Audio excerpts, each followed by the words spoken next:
From the Alvin and Rosalie Sarachek studio, PBS Kansas presents Empowering Seniors.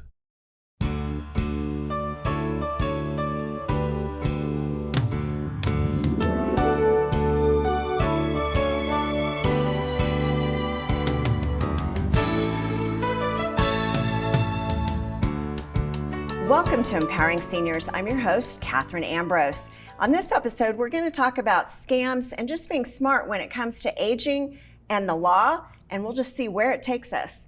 We have Tony Mattivi, Director of the Kansas Bureau of Investigation. I'm so excited to have you in the studio with us today. Thanks, Katherine. It's a pleasure to be here. I know you're traveling all over Kansas, and for you to make this special stop in Wichita to be on the show, we really appreciate it. Glad to do it. Thanks for the invitation. So we're all about equipping, educating, empowering seniors, and I thought it would be great to hear a little bit about what you're doing as the Director of the Kansas Bureau of Investigation. At the KBI, we often don't have the resources to do everything that I would like us to be able to do. Mm-hmm. Our investigative priorities are violent crime, public corruption, crimes against children, and organized crime, which in Kansas right now means drugs and specifically fentanyl.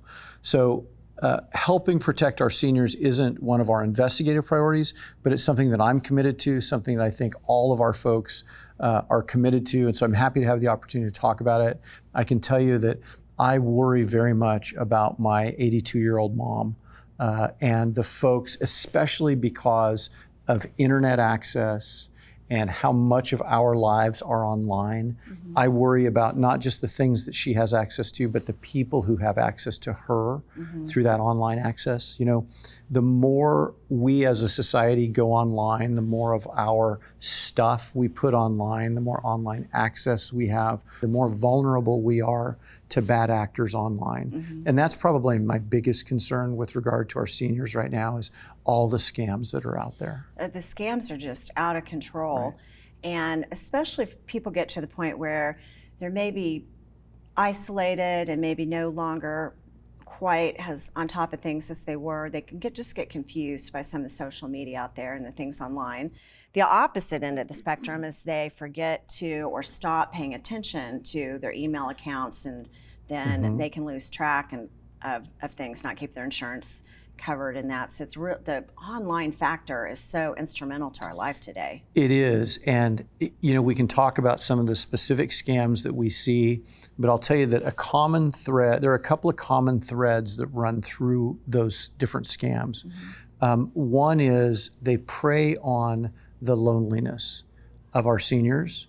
They prey on their lack of technological or technical sophistication. Mm-hmm. And they prey on the fact that these are folks who are well established in life, and as a result, they have substantial savings accounts. And that's what these folks are targeting, recognizing those vulnerabilities of lack of technological sophistication and loneliness and isolation. Absolutely. And loneliness really can just kind of cause your cognitive decline to really take off. And so I'm really concerned about sometimes aging in place and making sure that you're surrounded by other people that kind of know what's going on and you're getting that social stimulation and nutrition. But let's talk about some of the scams. Sure. And there's romance scams too, which sometimes we see seniors kind of actively participating, like maybe if they really thought about it or wanted to believe it was a scam. But sometimes there's almost this willingness to believe that they have a 22-year-old fiance in another country. I hate to say it, but your soulmate is not somebody you're going to find online, right? Especially a senior. One of the difficulties that we have communicating with these folks is unless you see them face to face, that's probably not the person that you think you're dealing with, right? The person that you think you're dealing with is probably very different than the person that you're actually dealing with on the other end of that computer. It could be fake photos, not even the gender you think, just really it could be organized crime, in fact, because of the money involved, the money that's out there. It could be organized crime. It's probably not a 22-year-old girl. It's probably a 46-year-old Nigerian guy or a Russian, a Russian male. That's statistically, so that's probably who it is, right? That is so fascinating. And then one of the really troubling things about that is the people who perpetrate these scams are people in countries where they know we can't get to them. So that's one of the things that makes these scams so incredibly heartbreaking to deal with from a law enforcement perspective is we have somebody who's very well established in life. They probably have a sizable or at least a significant savings account. That's what they've put at risk. That's what they've lost. And the chances of us getting it back are almost zero because these people are operating in countries where we can't get to them. And the country that they're in is not going to be of any assistance to us in trying to track them down. Yeah. And I'd like to just share, I know that anyone can be scammed. It's just that sometimes seniors, like you said, they just have more money available to them. And so when they're scammed, it could be more money. And really, I want to follow up on your point about the fact that it could be anyone. I have a very dear cousin. So I'm very fortunate to be from a large family. My mom is the youngest of 12. I have 67 first cousins on my mom's side of the family. I'm about midway, but I have a cousin who's older than me. So I'm 60. She's probably about 13, 14 years older than me. This is a smart woman. This is a retired business executive. And she called me recently because she had been scammed and she had lost tens of thousands of dollars. So it can happen literally to anyone. And that's one of the things that's so unfortunate about it. And a lot of times we see seniors are keeping it a secret that something's going on. But even once family or let's say executive directors at senior living get involved, it can be very difficult to even convince the person that they are being actively scammed on an ongoing basis. We know that fraud against the elderly, especially online fraud, we know that it is significantly underreported. And I can tell you from my personal experience, it was so difficult for my cousin even to call and tell me about it, let alone talk to law enforcement, open up to law enforcement. So we know they're embarrassed about it, which makes it doubly sad because we recognize that it could happen to anybody. So right? I love that because someone in their 60s could be embarrassed or any age be embarrassed. But when you're in your 80s, you may have family that's putting a lot of pressure on you and thinking that you're no longer with it. Right. And not understanding it could happen to anyone. And they probably know it's going to feed into that, right? Yeah.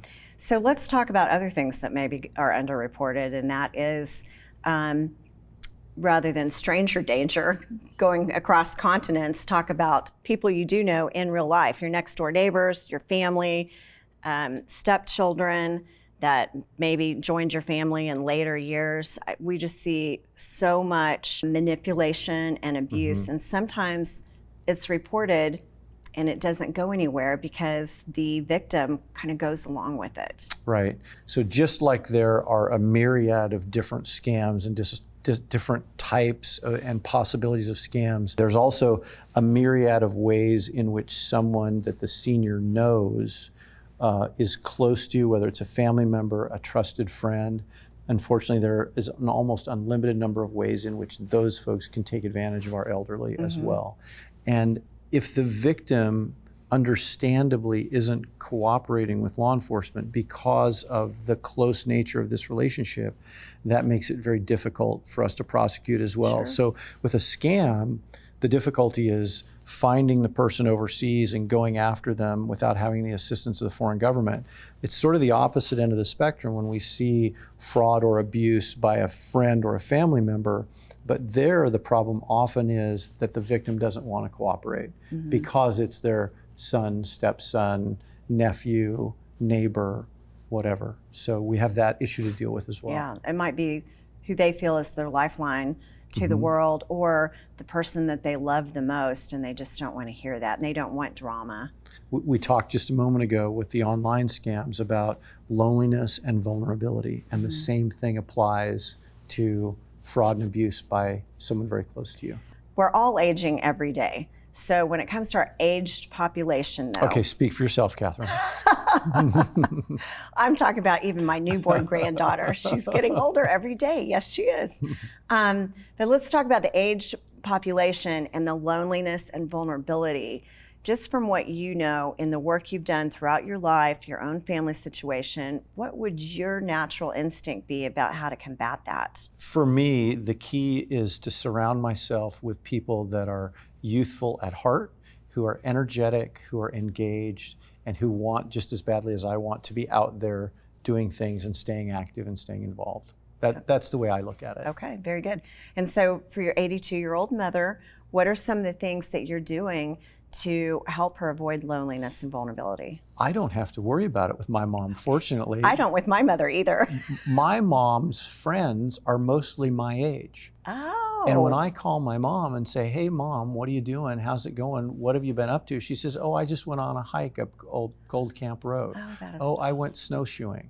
I just got back from a fitness class. So I'm very fortunate when it comes to my mom. I have an excellent role model who's very fit, very active. I mentioned she's the youngest of 12. Most of her siblings lived well into their 80s and many into their 90s. Her dad lived into his 90s. Even on my dad's side, my grandfather lived to be 88. So I'm lucky because I come from really good stock, and I don't plan on slowing down anytime soon. That's really great, because this is kind of a career transition for you. How long have you been with the KBI? 2.5 years. Okay, and what were you doing before that? So I spent, it's funny, I'm sort of on my third career. I dropped out of college and became an EMT and then a paramedic. And so I worked for a number of years as a paramedic, including while I finished my undergraduate degree and while I went to law school. And then as soon as I got out of law school, I went to work as a prosecutor, and I did that for almost 30 years. And then I had a job in the private sector after I retired from the Department of Justice. And during that period of time, I ran for Attorney General unsuccessfully, lost, but the person I lost to was Attorney General Kobach. And when he won the general election, he came back to me, and we had developed a very good relationship during the campaign. He came back and asked me if I'd be interested in taking this job with the KBI. And I'm so glad he made that offer. It was very gracious of him. I'm so glad I accepted, because all throughout my life thought, with each job I had, I thought that was the best job I had ever had. Now I realize, now I have the best job I could ever have, because I love it. I wake up smiling every morning and skip off to work. That is really great. I love to hear about people's life journey and the different things that they can accomplish in a lifetime, and the idea of just thinking about the next thing. That kind of brings me to the theory about rewire instead of retire, and how you can just keep yourself younger at heart and physically, mentally younger, or let's just say healthier, and by sharing your wisdom and sharing your talents. I can tell you, I'm not a person who envisions retiring. I personally envision a little different work-life balance. I have 3 wonderful kids, mostly grown and out of the house. Don't have any grandkids yet, but I'm very much looking forward to that. And I hope that by the time I have grandkids, that I'm able to spend a lot of time with them, because my work-life balance will be a little more favorable to spending time with them and away from the office. But right now, I love what I do. And it's what inspires me, and it makes me happy to get up in the morning and go to work. That's really awesome, and I'm really, really intrigued by the things that you're working on, because these impact everyone. What's going on with children and organized crime, they infect all of society.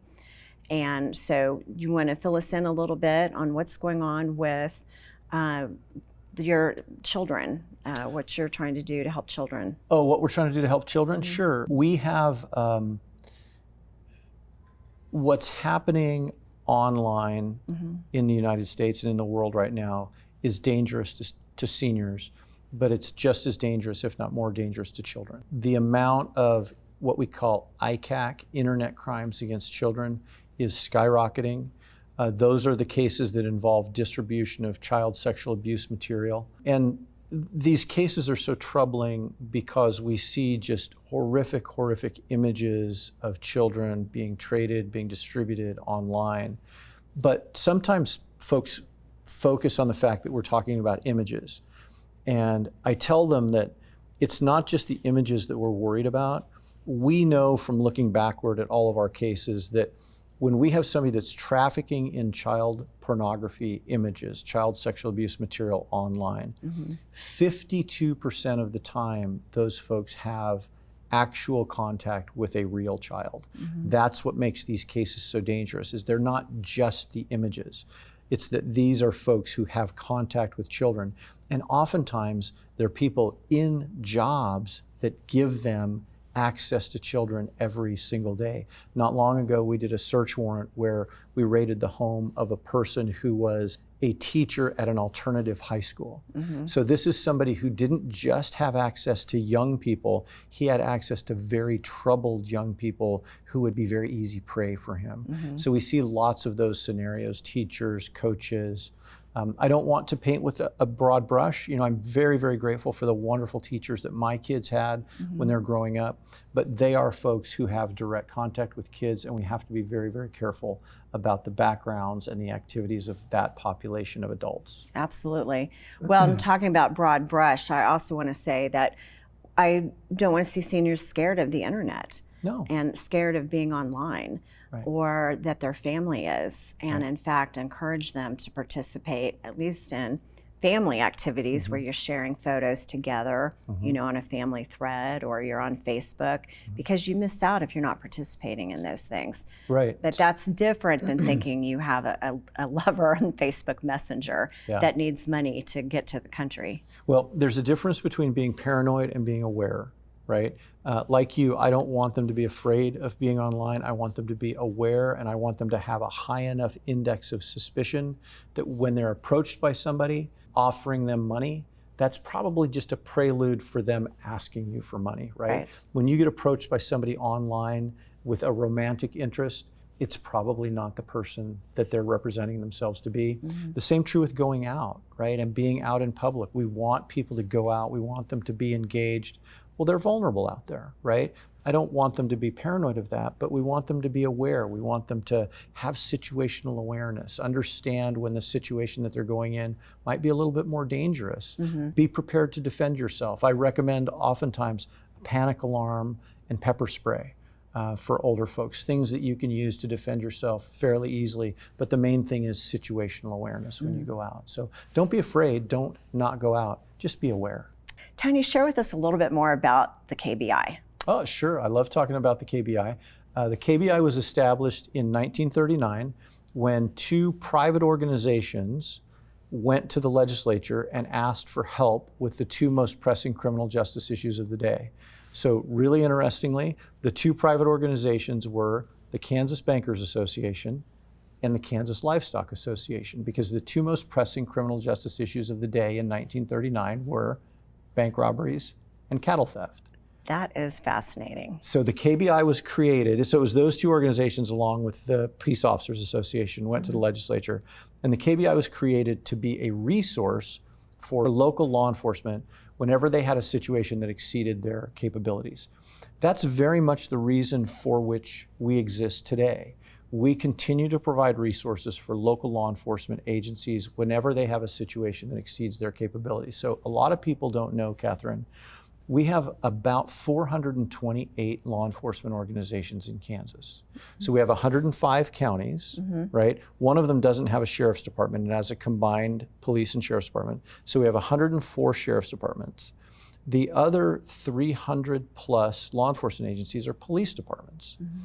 Well, of those 428 departments, 70% of them have 10 or fewer officers, and 50% have 5 or fewer officers. Wow. So when one of those departments has a situation that exceeds their capabilities, whether it's a homicide, public corruption, a series of violent rapes, a spike in overdoses in their community, something like that, they pick up the phone and they call the KBI for help. And I wish that we could say yes every time one of those law enforcement leaders calls. Unfortunately, we don't have the resources for that, and that's why we prioritize. And I mentioned to you our investigative priorities are violent crime, public corruption, crimes against children, and organized crime, which right now means drugs. But that's sort of the sad reality. Often people ask me what my biggest surprise has been since I've been in the job, and it really is how under-resourced we are compared to what is needed out there across the state. That having been said, we have a wonderful organization. I'm so proud of our people and so proud of what we do. We have 88,000 square miles to cover in Kansas, a population of well over 3 million people.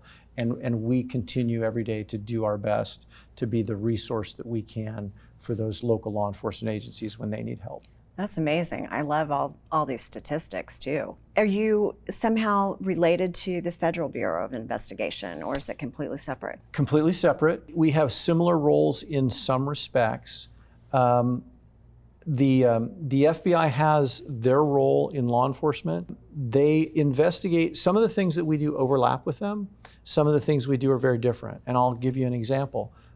KBI was started because of the number of bank robberies that were taking place in Kansas, and the fact that often a robbery isn't an isolated event, it's a part of a spree. And local departments weren't capable of of catching criminals that were operating across state lines. Mm-hmm. Well, for decades now, we haven't done bank robbery investigations because that's an area that the FBI got into, right? So we haven't had to do them. It's fascinating right now because we're seeing a major change in the law enforcement landscape in the United States, and federally in particular.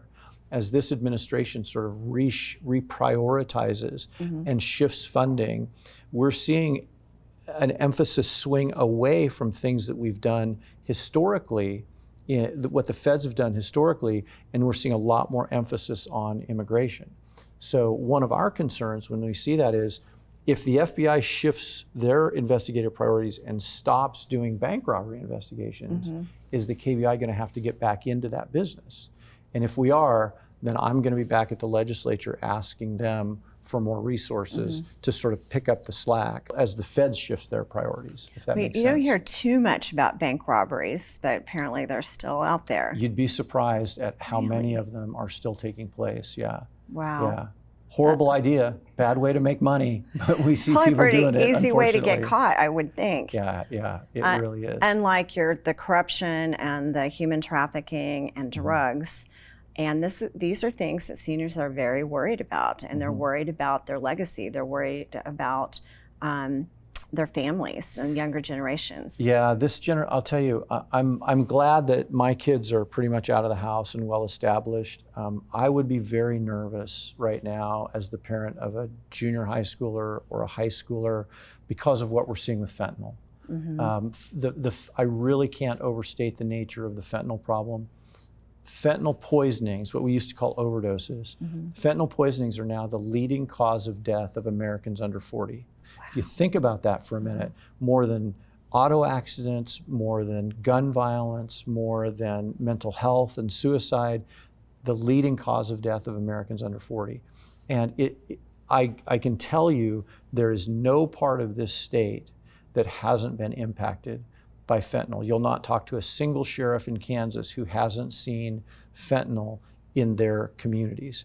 And it's so incredibly dangerous. And we have to educate the kids that you can't experiment with drugs the way that maybe their parents could or even their grandparents could when they were growing up, because it's so incredibly dangerous. Wow. So and I know that that's not something I think it's hugely important. Yeah, I mean, it really is important to the next generations, the generations that follow them, their grandkids in particular. It's about, being good grandparents and good parents for as long as you possibly can be. Absolutely. And just having that awareness. And it sounds like it's something we need to hear more of. We think we hear a lot about it, but apparently we need to hear more about it. I talk a lot about fentanyl.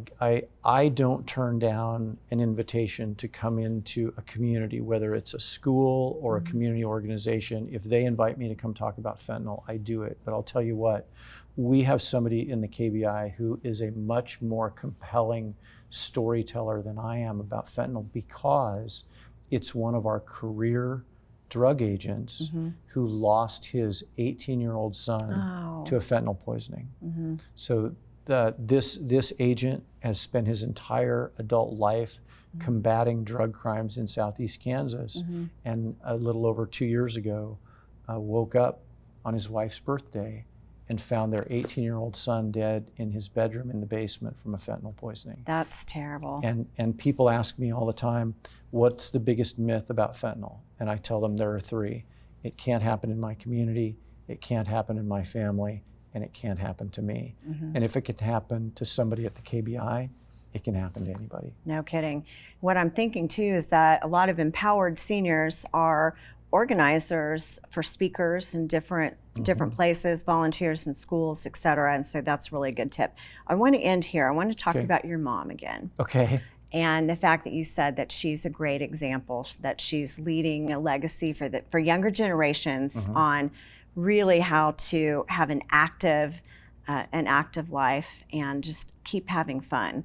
So how important is that to you, and how do you intend to, hopefully for your future grandchildren, continue that legacy? I want my grandkids to enjoy coming to hang out with Grandpa. I want to be able to take them to do things. I want to be the role model for them about getting outside, staying engaged, being lifelong learners, and continuing to be somebody who goes and does, and not somebody who sits and watches.